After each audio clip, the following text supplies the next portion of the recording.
رمضان المبارک ہے، اس دن دو واقعات رونما ہوئے۔ ایک غزوہ بدر اور دوسرا حضرت اماں عائشہ صدیقہ رضی اللہ تعالیٰ عنہ کا وصال۔ آج کی اس نشست میں کوشش کروں گا کہ مومنین کی ماں اماں عائشہ صدیقہ رضی اللہ تعالیٰ عنہ کی سیرت پر کچھ باتیں عرض کروں۔ اللہ رب العزت سے دعا ہے کہ اللہ ہم سب کو امہات المؤمنین کا مقام سمجھنے کی توفیق عطا فرمائے۔ اللہ کے نبی صلی اللہ علیہ وسلم کی زوجہ اول حضرت خدیجہ الکبریٰ رضی اللہ تعالیٰ عنہ کا وصال ہوا، اور پچھلے جمعہ اس پر میں نے بات کی، امید ہے آپ کو پتہ ہوگا کب ہوا وصال، کب وصال ہوا، کب دنیا سے وہ فوت رخصت ہوئی؟ 10 رمضان۔ اب سوالات بھی ہوں گے، اس لیے بات کو توجہ سے سنیے گا۔ 10 رمضان کو حضور اکرم صلی اللہ علیہ وسلم کی پہلی زوجہ حضرت خدیجہ الکبریٰ رضی اللہ تعالیٰ عنہ دنیا سے جاتی ہیں، اور 10 نبوی کو یعنی نبوت کے 10 سال جب گزرتے ہیں تو حضرت خدیجہ الکبریٰ دنیا سے پردہ کر جاتی ہیں، اور اس وقت اللہ کے نبی صلی اللہ علیہ وسلم کی عمر مبارک 50 برس کی ہو جاتی ہے۔ اب حضور علیہ السلام بہت ہی زیادہ اور پریشان رہتے تھے، تو صحابہ نے کہا یا رسول اللہ صلی اللہ علیہ وسلم اگر آپ چاہیں تو آپ کا نکاح کروایا جائے۔ اللہ کے نبی صلی اللہ علیہ وسلم اس پر راضی ہو گئے، چنانچہ صدیق اکبر رضی اللہ عنہ کی گھر پیغام نکاح بھیجا حضرت عائشہ صدیقہ رضی اللہ تعالیٰ عنہ کی طرف۔ تو صدیق اکبر رضی اللہ تعالیٰ عنہ نے بخوشی قبول کیا، اس لیے کہ صدیق اکبر فرماتے ہیں کہ میری دلی خواہش یہ تھی کہ میری بیٹی آپ کے نکاح میں ہو، میں یہ چاہتا تھا۔ اب جب نکاح ہوا تو حضرت عائشہ صدیقہ رضی اللہ تعالیٰ عنہ کی عمر مبارک 6 برس کی تھی۔ اس میں علماء نے کلام کیا ہے کہ نہیں 6 نہیں تھے، 16 تھے، اس لیے وہ غلطی سے ایک کاٹ دیا تو پیچھے 6 رہ گئے، کلام کیا ہے اس پہ، لیکن دلائل ان کے قوی ہیں جو کہتے ہیں 6 سال عمر تھی۔ کیوں؟ بخاری شریف کے اندر روایت موجود ہے، فرماتی ہیں حضرت عائشہ صدیقہ رضی اللہ تعالیٰ عنہ کہ جس وقت میرا نکاح ہوا تو اس وقت میں 6 برس کی تھی، اور جب میری رخصتی ہوئی تو میں 9 برس کی تھی۔ آپ کے ذہن میں ایک سوال آنا چاہیے، کیونکہ مغرب کا زور زیادہ ہے، دباؤ زیادہ ہے۔ مغربی کلچر یہ کہتا ہے کہ لڑکی زیادہ سے زیادہ 1 سال چھوٹی ہونی چاہیے، اس سے زیادہ غلط ناجائز سمجھتے ہیں، ظلم سمجھتے ہیں۔ اور اللہ کے نبی صلی اللہ علیہ وسلم کی عمر مبارک 50 برس سے زیادہ، 50 تو ہے ہی ہے، اس سے اوپر ہے، اور حضرت عائشہ کی عمر 6 سال، 6 اور 50 کا بڑا فرق ہے،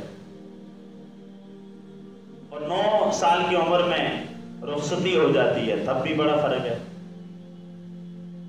لیکن اس بات کی طرف جانے سے پہلے حضور علیہ السلام فرماتے ہیں عائشہ مجھے اللہ رب العزت نے تیرا دیدار 2 دفعہ پہلے کروایا، اور مجھے یہ اشارہ ملا کہ تم اس سے نکاح کر لے۔ 2 دفعہ جبریل آئے، ریشم کے رومال اور کپڑے میں حضرت عائشہ کی تصویر دکھائی گئی 2 دفعہ۔ تو گویا کہ یہ مشورہ کس کی طرف سے تھا؟ کہ نکاح کرو، یہ کون حکم دے رہا ہے؟ کس کی طرف سے؟ اللہ کی طرف سے۔ پھر اسباب بنتے گئے نا، ایک بات۔ دوسری بات یہ ہے کہ عرب کے اندر جب اللہ کے نبی نے اعلان کیا کہ میں نبی ہوں، تو تمام مشرکین نے اعتراض شروع کیا کہ اگر نبوت ملتی ہوتی تو ہمیں ملتی، اگر نبوت ملنی تھی تو ہم اتنے رئیس سردار بڑے ہیں تو ہم اس کے لائق تھے۔ اعتراض کیا۔ پیغمبر نے کہا اقرأ بسم ربک الذی خلق، قرآن پڑھا تو مشرکین نے تب بھی اعتراض کیا، کہا یہ مجنون ہے، نعوذ باللہ، یہ دیوانی باتیں کرتا ہے۔ پیغمبر نے اپنے کلام کے ذریعے لوگوں کو قائل کیا، اخلاق کے ذریعے بلایا، تو تب بھی مشرکین نے کہا یہ بڑا جادوگر ہے، جو اس کے پاس جا کے بیٹھتا ہے اسی کا ہو جاتا ہے۔ کوئی اعتراض ہاتھ سے جانے نہیں دیا، اعتراض پہ اعتراض۔ لیکن جب اللہ کے نبی صلی اللہ علیہ وسلم حضرت عائشہ صدیقہ سے نکاح کر رہے تو کوئی بھی اعتراض نہیں کر رہا، کوئی بھی اعتراض۔ وہ مشرکین جو کوئی اعتراض ہاتھ سے جانے نہیں دیتے، ہر بات پہ حجت کرتے ہیں، نکتہ چینی کرتے ہیں، پیغمبر علیہ السلام کے خلاف زبان درازی کرتے ہیں، وہ مشرکین حضرت عائشہ صدیقہ کے نکاح پر کوئی لفظ بول نہیں رہے۔ یہ دلیل ہے اس بات کی کہ عرب میں اس بات کا رواج تھا اور وہ اس کو برا نہیں سمجھتے تھے۔ عرب کے ہاں بچیاں جلدی جوان ہوتی تھی، 9 سال کی عمر میں جوان ہو جاتی تھی، اس لیے ان کے ہاں کوئی عیب نہیں تھا۔ اللہ کے نبی صلی اللہ علیہ وسلم کا نکاح ہوا حضرت عائشہ صدیقہ سے، لیکن یہ نکاح ہوا اللہ کے حکم سے، ہوا اسباب بنے لیکن ہوا اللہ کا حکم بیچ میں تھا۔ اور پھر حضرت عائشہ صدیقہ رضی اللہ تعالیٰ عنہ کے بارے میں پیغمبر علیہ السلام نے فرمایا فضل عائشہ علی النساء کفضل السرید علی سائر الطعام۔ عربوں کے ہاں ایک کھانا تھا جسے سرید کہتے ہیں، سا را یا دال، اور اس کو یوں بناتے تھے کہ گوشت اور اس کے اندر پھر روٹی کے ٹکڑے ڈالتے، پھر اسے پکاتے، مکس کرتے اور اسے کہتے یہ سرید ہے۔ پٹھانوں کے ہاں اب بھی یہ رواج ہے۔ حضور علیہ السلام کو تمام کھانوں سے زیادہ یہ کھانا پسند تھا، تو اللہ کے نبی علیہ السلام نے فرمایا کہ فضل عائشہ علی النساء، عائشہ کی فضیلت دوسرے ازواج مطہرات پر ایسے ہے جیسے کہ فضل السرید علی سائر الطعام، جس طرح سارے کھانوں سے مجھے سرید محبوب ہے۔ سرید کی جس طرح دوسرے کھانوں پر فضیلت ہے، اسی طرح حضرت عائشہ کی فضیلت باقی ازواج مطہرات پر۔ اور پھر کیوں نہ ہوتی فضیلت، کیوں نہ ہوتی؟ اس لیے کہ اللہ کے نبی صلی اللہ علیہ وسلم کی ازواج اس وقت بعد میں نکاح ہوئے، اس کے بعد نکاح ہوتے رہے، 9 شادیاں ہوئی، ٹھیک بیک وقت، ویسے تو 11 تھی۔ اب ہر ایک کی الگ باری مقرر ہے، ہر ایک کے لیے الگ دن مقرر ہے۔ اب اللہ کے نبی صلی اللہ علیہ وسلم جب حضرت اماں عائشہ صدیقہ کے گھر تشریف لاتے، بستر پہ آتے تو اللہ کا قرآن وہاں نازل ہوتا۔ یہ کیسا پاکیزہ بستر تھا، ورنہ باقی بھی ازواج مطہرات پاکیزہ تھی، باقی بھی صلاحیت والی تھی، لیکن اللہ نے جو حضرت عائشہ صدیقہ کے اندر صلاحیت رکھی تھی وہ باقی میں نہیں تھی۔ اللہ کے محبوب صلی اللہ علیہ وسلم جب حضرت عائشہ صدیقہ کے بستر پہ آتے تو قرآن نازل ہوتا، اور اللہ کے نبی صلی اللہ علیہ وسلم کو حضرت عائشہ سے بڑا پیار تھا، بہت زیادہ۔ اور یاد رکھنا، اپنی بیوی سے پیار کرنا جرم نہیں بلکہ سنت ہے۔ حضور علیہ السلام کا جب نکاح ہوا تو حضرت عائشہ صدیقہ اس وقت دبلی پتلی تھی، تو حضور نے فرمایا چلو عائشہ ذرا دوڑ لگاتے ہیں، یہ حکم حضور دے رہے ہیں۔ اب اللہ کے نبی صلی اللہ علیہ وسلم اور حضرت عائشہ جب دوڑ لگانے لگی تو حضرت عائشہ آگے نکل گئی، حضرت عائشہ آگے نکل گئی۔ یہ بھی ممکن ہے کہ حضور علیہ الصلوۃ والسلام نے ان کی دلجوئی کے لیے ان کو آگے کر دیا کہ تاکہ قیامت تک آنے والے خامد وہ اپنی ازواج کا خاص خیال رکھیں، وہ محبت پیار میں ان کو تھوڑا سا ویلیو دیں، ان کو مقام دیں۔ ممکن ہے اس لیے بھی حضرت عائشہ کو آگے کر دیا، اور یہ بھی ممکن ہے کہ حضرت عائشہ رضی اللہ عنہا پتلی تھی، وہ دوڑ میں آگے ہو گئی۔ کچھ عرصہ گزرنے کے بعد حضرت عائشہ صدیقہ رضی اللہ تعالیٰ عنہ سے پھر حضور فرماتے ہیں عائشہ اب پھر دوڑ لگاتے ہیں، اب پھر دوڑ لگائی، یہ محبت کی باتیں ہیں، دوڑ لگائی تو حضور علیہ الصلوۃ والسلام آگے نکل گئے، حضرت عائشہ پیچھے۔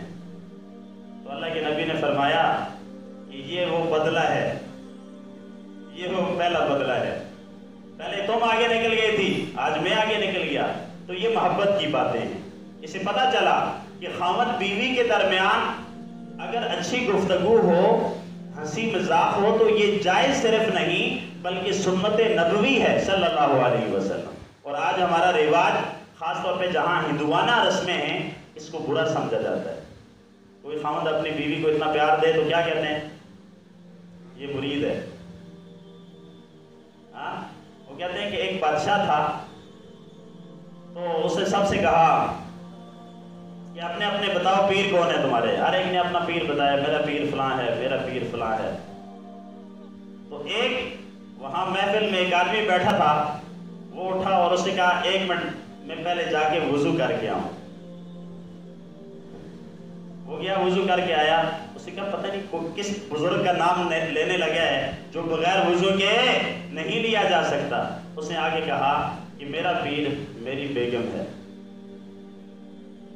تو بادشاہ نے کہا کہ بہت اچھا، ہم دونوں پیر بھائی ہیں، میں بھی مرید اسی کا ہوں۔ ہمارے معاشرے میں برا سمجھا جاتا ہے اور بہت زیادہ اس کو برائی سمجھتے ہوئے یہاں تک پہنچ گئے کہ اب خاوند بیوی رستے میں اکٹھے سفر کرنے کے لیے بھی تیار نہیں۔ برا لگتا ہے، لوگ کیا کہیں گے؟ یہ لوگ جو کہیں گے نا یہ سارے ہندو ہیں جو ایسی باتیں کریں گے، جو خاوند بیوی کے درمیان دراڑ والی باتیں کریں گے وہ مسلمانوں والا کام نہیں ہے۔